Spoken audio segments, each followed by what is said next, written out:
महाराष्ट्र सरकार कौशल रोजगार उद्यमिता और नवाचार विभाग मुख्यमंत्री युवा कार्य प्रशिक्षण योजना के तहत वाशिम जिले के सभी सरकारी संस्थानों से जुड़े प्रशिक्षुओं शिक्षकों का कार्यकाल और वजीफा बढ़ाने की मांग लेकर प्रशिक्षुओं शिक्षकों कलेक्टर कार्यालय पर मार्च निकाला। मुख्यमंत्री युवा कार्य प्रशिक्षण योजना के तहत वाशिम डिवीजन के सरकारी कार्यालयों में सभी प्रशिक्षुओं को शिक्षकों के रूप में चुना है। सभी प्रशिक्षु अगस्त 2024 एवं सितंबर 2024 से कार्यालय में कार्यभार ग्रहण कर चुके हैं। शिक्षा की अवधि केवल 6 महीने है। सभी प्रशिक्षु शिक्षक फिर से बेरोजगार होने वाले हैं। कार्यकाल और वजीफे में वृद्धि दी जानी चाहिए। मांग को लेकर कलेक्टर कार्यालय पर मार्च पास्ट निकाला गया। नमस्कार, आम्ही महाराष्ट्र शासनातर्फे मुख्यमंत्री युवा कार्य प्रशिक्षण योजनेअंतर्गत शिक्षक प्रशिक्षणार्थ म्हणून 6 महिन्यापासून इथे काम करत आहोत।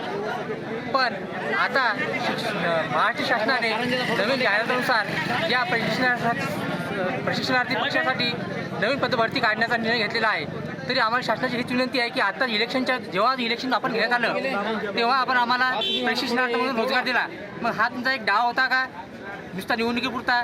आता इलेक्शन झाल्यानंतर आमची गरज संपलेली आहे का? आम्ही तुम्हाला निवडणुकीच्या तोंडावर तुम्ही आम्हाला लाडकी भाऊ लाडकी बहीण म्हणता आणि निवडणूक झाल्यानंतर सावत्र भावासारखे सावत्र बहिणीसारखी वागणूक देतात। हे शासना दूरपर्यंत योग्य आहे। आमचं शासनाची हेच मागणी या मोर्चेद्वारे की आमच्या सर्व लाडक्या बहिणींना लाडक्या भावांना 6 महिन्यापेक्षा जास्त कालावधी वाढवून देण्यात यावा, आमच्या पगारामध्ये थोडी वाढ करण्यात यावी आणि आम्हाला शासनाने कुठेतरी आमचा विचार करावा जेणेकरून भविष्यात आम्हाला योग्य तो रोजगार मिळेल। एवढं बोलणं तालुका मंगरुळपीर। माझं फक्त शासनाला एवढंच म्हणणं आहे की आमच्या सगळ्या प्रशिक्षणार्थींचा कालावधी वाढवून द्यावा, कारण की इलेक्शनच्या टाईमवर ही योजना चालू केली त्यांनी आणि इलेक्शन संपत आलं, इलेक्शन संपलं आणि आम्हाला बेरोजगार करण्याचा प्रयत्न चालू आहे।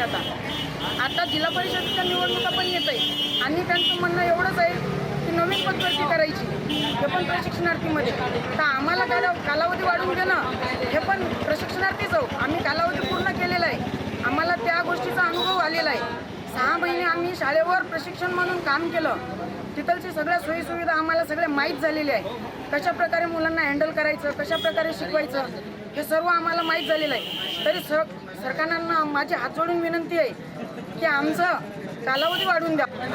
मी मुख्यमंत्री युवा प्रशिक्षण योजनेअंतर्गत लागलेली आहे गंगापूर येथे आणि माझं एकच म्हणणं आहे की महायुती सरकारला, मुख्यमंत्री साहेबांना, उपमुख्यमंत्री साहेबांना माझी एवढीच विनंती आहे की साहेब, आम्ही निवडणुकीच्या वेळेस तुमच्या पाठीमागे खंबीरपणे उभं राहिलो, तर सर आता प्लीज माझी कळकळीची विनंती आहे की तुम्ही सुद्धा आमच्या पाठीमागे खंबीरपणे उभं राहावं, हीच माझी विनंती आहे सर। आणि आम्ही जे एवढं युवा प्रशिक्षणार्थी जमलेलो आहोत तर सर्वांची एक आशा लागलेली आहे सर की आम्ही कुठेतरी गव्हर्नमेंटची म्हणजे सानिध्यामध्ये आलेलो आहोत, तर गव्हर्नमेंटने सुद्धा आम्हाला त्यांच्या जवळच ठेवावं, हीच माझी विनंती आहे सर्व प्रशिक्षणार्थीच्या वतीने। एवढंच मी बोलू इच्छिते।